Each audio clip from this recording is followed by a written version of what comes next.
네, 말씀을 정리하도록 하겠습니다. 오늘 말씀은 예레미야서 50장 33절에서 이제 46절인데 계속 바벨론 때리는 얘기가 계속 나오고 있어요. 근데 이제 왜 이렇게 바벨론을 자꾸 때리고 왜 이렇게 바벨론에 대해서 절이 많이 이렇게 좀 배열이 돼 있을까 생각을 할 수 있는데 그만큼 바벨론이 하나님께서 이제 바벨론이라는 그 강대국을 사용하셔서 자기 백성을 치신 건 하나님이신데 좀 이상하죠. 아니 하나님이 바벨론을 사용해서 쳐놓고 왜 바벨론이 다 잘못한 것처럼 이렇게 갑자기 막 심판을 하시는 걸까? 근데 이거는 여러 가지가 있을 수 있지만 첫 번째는 그거예요. 하나님께서 바벨론을 들어서 이스라엘 백성을 치신 것은 이스라엘 백성들이 범죄함으로 말미암아 하나님께서 악한 세력들을 때로는 도구로 사용하시는 거예요. 예. 그러니까 바벨론이 악한 걸 하나님께서 모르시는 게 아닌데 악한 자들이라 할지라도 하나님께서는 때로는 도구로 사용하십니다. 그분의 선하신 뜻을 위하여 도구로 사용하세요. 하나님의 계획은 하나님께서 역사를 통치하시고 인간을 통치하시고 시대를 통치하시는 방법은 우리가 생각하는 것보다 더 무궁무진하고 더 복잡합니다. 예. 그래서 하나님의 계획, 나의 생각은 너의 생각과 다르고 나의 뜻은 너의 뜻과 다르다 이런 얘기를 하나님께서 성경 말씀을 통해서 여러 번 얘기하세요. 그래서 우리가 하나님의 섭리는 이해의 대상이라기보다는 신뢰의 대상입니다. 내가 이해하지 못하지만 마치 자식이 부모를 신뢰하듯이 남편과 아내가 서로를 신뢰하듯이 그러니까 하나님과 우리의 관계는 신뢰의 관계이지 이해의 관계가 아니에요. 우리는 하나님을 절대 이해할 수 없어요. 하나님은 우리를 이해할 수 있지만 우리는 하나님을 이해하지 못합니다. 개미가 사람 이해하지 못하고 절대 이해 못하죠. 내가 기르는 삽살개가 주인을 이해할 수는 없는 거예요. 예? 그렇죠? 예, 주인을 쫄쫄쫄 따라다닐 수 있지. 저 주인을 따라다니면 내가 안전하고 내가 먹을 것을 얻을 수 있겠지 하면 따라오잖아요. 그렇죠? 먹을 거 계속 주면. 그 동물이 인간을 신뢰한다는 거잖아요. 사람은 하나님을 신뢰할 수는 있지 이해할 수는 없어요. 하나님의 섭리는 모르는 거야. 다만 우리가 답답하긴 하지. 그래서 하박국 선지자가 주여 주님은 공의로우신데 어떻게 저 나쁜 바벨론을 통해서 그래도 하나님 당신의 백성이 이스라엘을 치료하시나이까 이렇게 애통하는 그런 장면들이 하박국 선지서에는 나오는데 중요한 거는 바벨론을 들어서 하나님께서 치신 것은 바벨론이 선해서가 아니라는 거죠. 그냥 바벨론을 하나님께서 도구로 쓰신 거예요. 그렇게 계획하시고 하지만 하나님께서는 바벨론으로 이스라엘을 치시지만 그 이스라엘을 여전히 살려두셔서 그들이 나중에 회복되게 하시고 다시 나라를 이룰 수 있도록 하나님께서는 계획하신 반면에 바벨론은 다르죠. 바벨론은 이제 그 악에 대해서 바벨론의 악에 대해서 하나님께서 이제 심판하시는 거예요. 그 심판을 안 하고 있다가 하신 거예요. 안 하고 있다가. 실제로 바벨론은 역사적으로 고고학적으로 다 밝혀진 얘기죠. 바벨론은 이 짧은 전성기 느부갓네살 왕이 이제 바벨론을 제국으로 만들고 증흥을 시켰죠. 느부갓네살 왕이 전쟁을 아주 잘하는 왕이었어요. 다니엘을 총리로 만든 사람이죠. 근데 이 느부갓네살 왕이 죽은 다음에 바벨론은 급격하게 쇠퇴합니다. 급격하게 쇠퇴하고 그래가지고 나중에는 망하고 그 뒤에 페르시아 제국이 일어났죠. 여기 한민족이 북쪽에서 일어나서 바벨론 친다고 하는데 이게 파르시아 민족이라는데 얘들이 페르시아 제국을 이루는 이 파르시아 부족의 이제 그 지도자가 된 사람이 바로 나중에 유대인들을 해방시키는 고레스 사이러스 1세라는 왕이죠. 대왕이라고 불리는 사람인데 역사적으로 다 여러분 성경에 지금 있는 사람들 역사적으로 다 있는 사람들이에요. 성경 역사는 다윗 왕가까지는 이미 고고학적으로 다 증명이 됐어요. 다윗 왕이 고고학적으로 증명된 지도 30년이 채 안 됐어요. 여러분 역사 확인, 메사 석비라 해가지고 저기 실제로 한 1990년도에 어떤 고고학자가 발견한 석비에서 다윗의 자손들이요 이렇게 하면서 어떤 이방 왕이 이제 유다 사람들 모욕하려고 막 쓴 그것에 다윗 왕이 존재합니다 실제로. 존재하는데 중요한 건 뭐냐면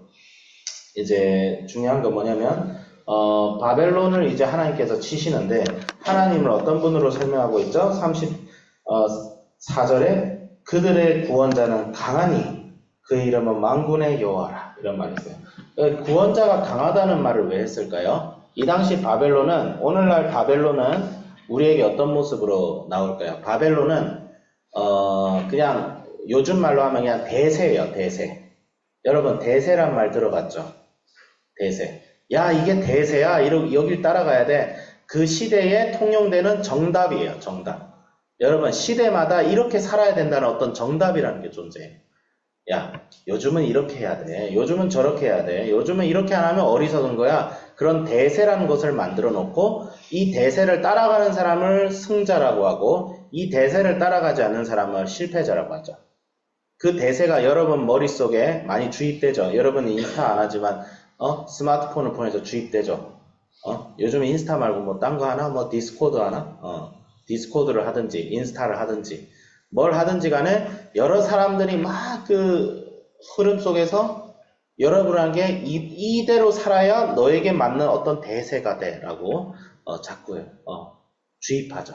근데 이런 대세라는 것이 옛날에도 그랬고 지금도 그렇고 하나님의 기준과 항상 달랐어요.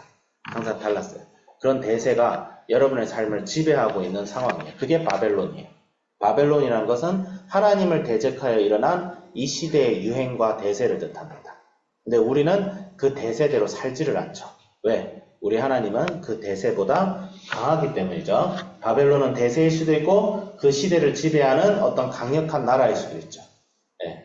중요한 건 하나님을 대적한다는 점에서는 강력하다 그리고 하나님을 대적한다는 측면에서는 동일한데 하나님께서는 내가 너희들이 생각하는 이 세상의 편만한 이 대세보다 내가 더 세다. 그 얘기를 하는 거죠. 그리고 바벨론의 패망에 대해서 얘기하고 있습니다. 지금 우리 입장에서 보면 바벨론이 뭐 세든 말든 뭔 상관이야 이럴 수 있는데 요즘으로 치면 이제 뭐가 될까? 뭐 미국도 될 수 있겠고 중국도 될 수 있겠고 뭐 중국은 우리가 별로 안 좋아하지만 어쨌든 강력한 나라잖아요. 그쵸? 중국이 강력한 나라인 건 맞잖아. 그치? 우리가 그냥 싫을 뿐이지. 근데 이런 나라들이 있는데 그래, 한마디로 말하면 이런 나라들이 완전히 산산조각 내서 없어질 것이다. 그 얘기를 지금 하나님께서 하시는 거야. 이런 나라들이.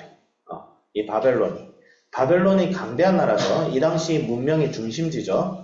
예, 모든 종교와 학문과 군사력과 경제의 중심인데 아주 그냥 개털이 된다고. 소돔과 고모라 같이 될 것이다. 그렇게 얘기하죠. 그렇게 얘기한 다음에 이들이 멸망할 것이고 근데 뭐예요?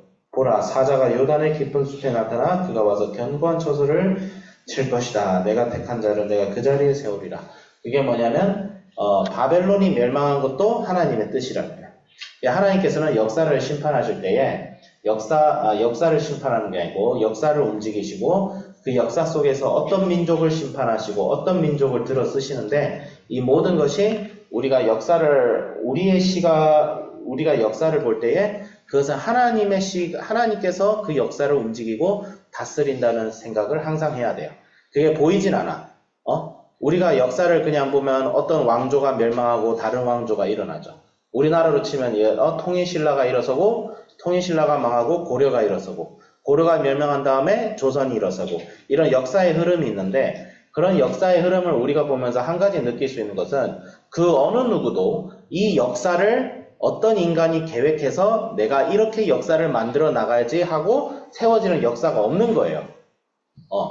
처음에는 예를 들어서 고려를 세운 왕건하고 조선을 세운 이성계가 지가 태어나서 처음부터 나는 나라를 세워야지 이렇게 하고 태어나고 자란 사람이 없어. 살다 보니까 기회를 잡은 거야. 살다 보니까 기회를 잡고 왕이 된 거예요, 이 사람들은. 그 기회는 누가 그 기회를 주었을까? 그래서 어떤 사람은 야, 그냥 우연히 그냥 그렇게 기회를 잡아서 왕이 된 거지 하는데 우리는 그 우연을 필연이라고 믿는 거예요. 뭐라고? 하나님께서 그런 계획과 기회를 그런 자들에게 허락하셨기 때문에 왕건이 왕이 되고 이성계도 조선을 세울 수 있었던 거예요. 그와 같이 고레스 이 왕도 하나님께서 기회를 주셨기 때문에 바벨론을 멸망시키고 페르시아를 세우게 하시고 페르시아를 세움으로 말미암아 하나님께서는 그 기회를 사용하신 게 아니고 아예 주도하셨죠. 이스라엘 백성들을 해방시킬 것이다. 유다 백성들이 마치 모세의 지도 아래에 이스라엘 백성들이 이집트를 탈출하여서 이집트를 탈출할 때 하나님께서 진짜 직접 역사하셨죠. 이집트를 탈출해서 가나안 땅에 오게 하셨듯이 하나님께서 유다 백성들을 그때는 다니엘이었죠. 다니엘이 모세 대신 지도자 자리에 있었으니까 다니엘을 통하여 다니엘은 그때 이제 페르시아에서 죽는데 다니엘을 통하여 이제 유다 백성들이 다시 약속의 땅으로 돌아오는 그런 역사가 일어납니다. 그래서 오늘날 우리에게 주어진 교훈은 역사는 하나님일 것이다. 그리고 우리가 사는 모든 것의 주권자는 하나님이시다. 하나님은 주권을 가지신 분이시다. 주권을 가졌다는 뜻은 하나님의 주권은 우리의 생각을 참고하지 않으신다. 우리에게 주어진 선택지는 그분의 주권을 인정하고 그분의 주권을 신뢰하고 그분을 신뢰하면 그분의 뜻대로 살아갈 것인가 말 것인가인 거예요. 세상은 우리 중심으로 돌아가지 않죠. 그건 너무 잘 알죠. 근데 세상은 하나님 중심으로 돌아갑니다. 사람들이 알든지 모르든지.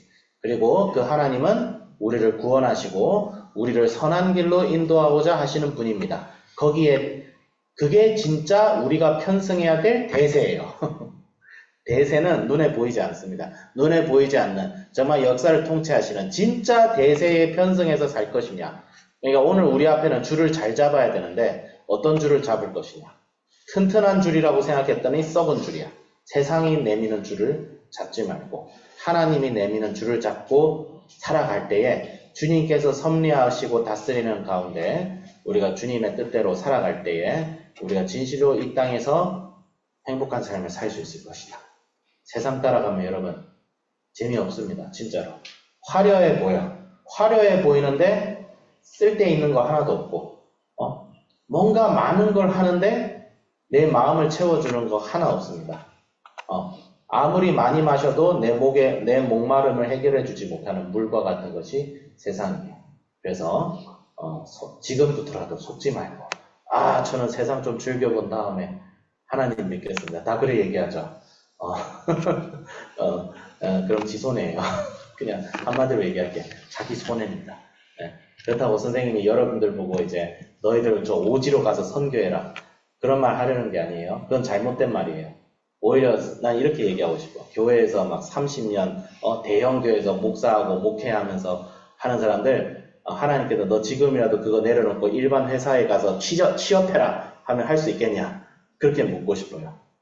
뭐든지 주님 뜻대로 하는 게 중요하다는 거라고 결론을 내리겠습니다. 자, 기도하고 마치도록 할게요. 기도하겠습니다. 하나님 아버지 주여 감사드립니다. 주님, 주님께서 역사를 통치하시고 정말 이 시대를 이 세계를 주님께서 다스리고 계십니다. 때로는 악하고 말로 할 수 없을 정도로 정말 이상한 것들이 일어났을 때에 우리를 두렵게 하나 주님께서 이 모든 것을 주님의 계획 가운데 통치하고 운행하고 계심을 우리가 믿고 믿음으로 주님을 따라가게 하여 주시옵소서. 감사드리며 예수 그리스도 이름으로 기도드립니다. 아멘.